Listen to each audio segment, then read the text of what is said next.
When your faith and love has been wounded in life, that's crippling. And everybody has been wounded. It does more than cripple. It's the source of greed in your life. What is greed? Well, greed doesn't happen naturally. It happens when love isn't present and people try to replace it with other things. And this usually happens when faith, it always happens, when faith and love has been damaged. And that's the root of evil. It just so happens that Jesus has a solution for that. Well, taking up your cross. It has to do with grieving and feeling those things that happen to you so that you can get past them. Unless a man takes up his cross and follows after me, he's not worthy of me. The Lord isn't impatient. It takes a while. But it's our obligation to be really alive. That's what Jesus wanted. For you to be fully and completely alive. Not just making it through life, but full of optimistic joy. The kind of joy that you see in a child naturally when they're loved. Children aren't greedy. Not naturally. And parents have oftentimes been puzzled why they're more interested in the box that the gift came in than the gift itself. But another thing I've watched, and this is from my grandfather. A lot of kids love my grandfather, Tommy. He carved things for them out of wood. He spent time with them.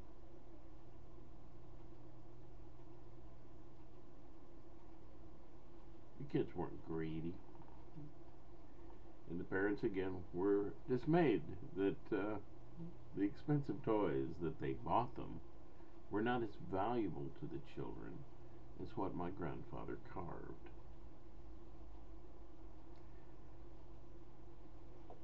We don't like to look at the times when we weren't loved, and even less so the times when we, because we don't feel loved, we're unable to love someone else. This is not something pleasant to look at. It means dying a bit to yourself. It means putting love above everything else. Yourself, all of your other attachments. The love in this world's imperfect. If you can't accept that and feel that,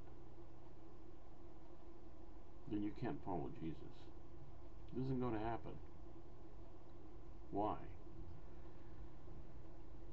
Because not feeling your life is to be dishonest in yourself. If the light within you be honest, Jesus said, you will be full of light. But if the light inside you is dishonest, you'll be full of darkness. And if the light, the understanding, in you is darkness, how great is that darkness? This is very important to understand. To change, you have to realize the imperfect love and feel it that you've had in this life. That means you have to hate it. Unless a man hates his life in this world, unless a man hates his mother, his sister, Jesus said these things. People go, what did he mean? He didn't mean that you're supposed to be hateful toward people. He taught you to love. But he wanted you to hate the love that did not love you. That wasn't what it should be. How are you going to open to perfect love if you love the imperfect? You open to the perfect love by realizing when you weren't loved, by realizing when you weren't loving. That means first forgiving, second repenting. In that order. It's much more painful to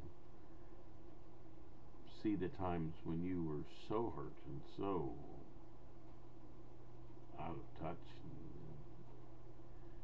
and unloving and empty that you hurt other people than it is to see the times when they hurt you. So first of all, you have to begin by forgiving.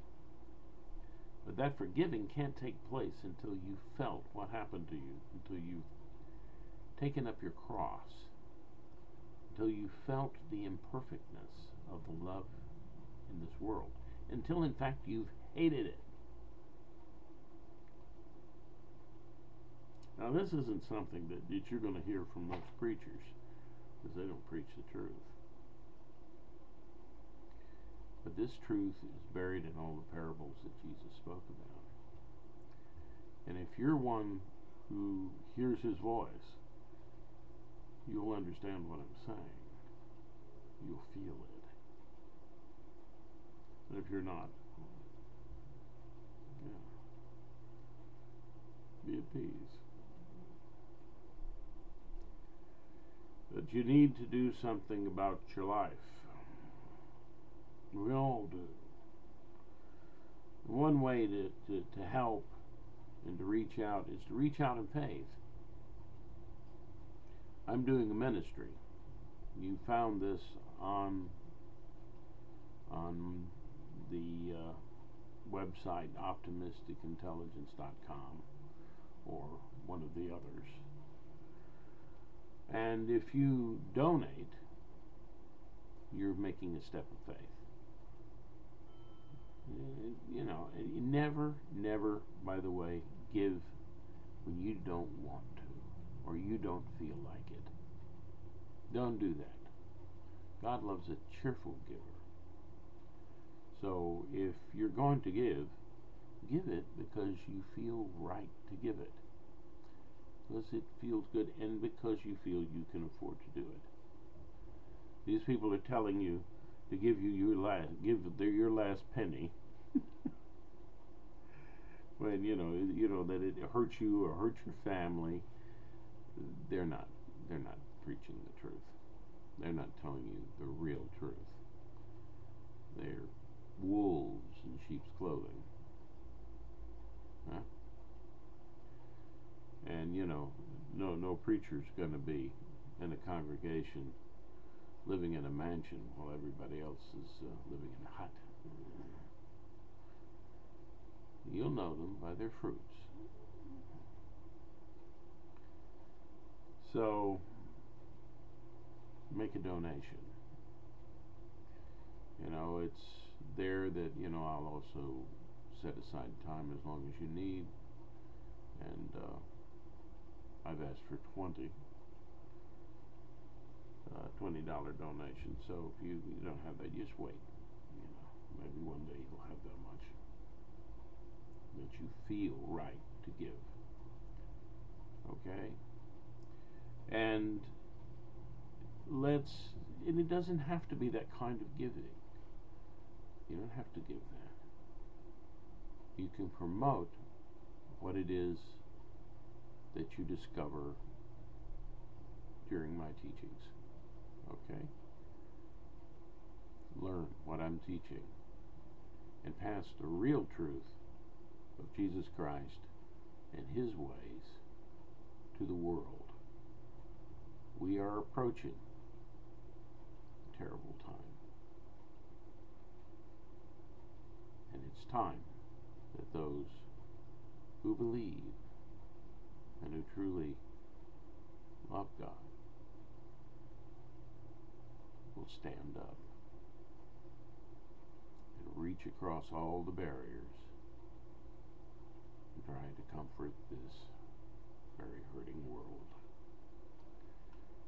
Thank you for listening, and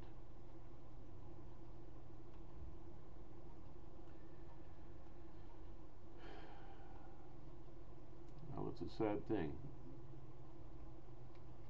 but the world is in terrible shape, and we need to do something quickly.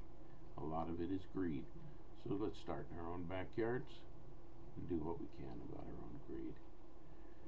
And that means the process that I talked about. There is no other way.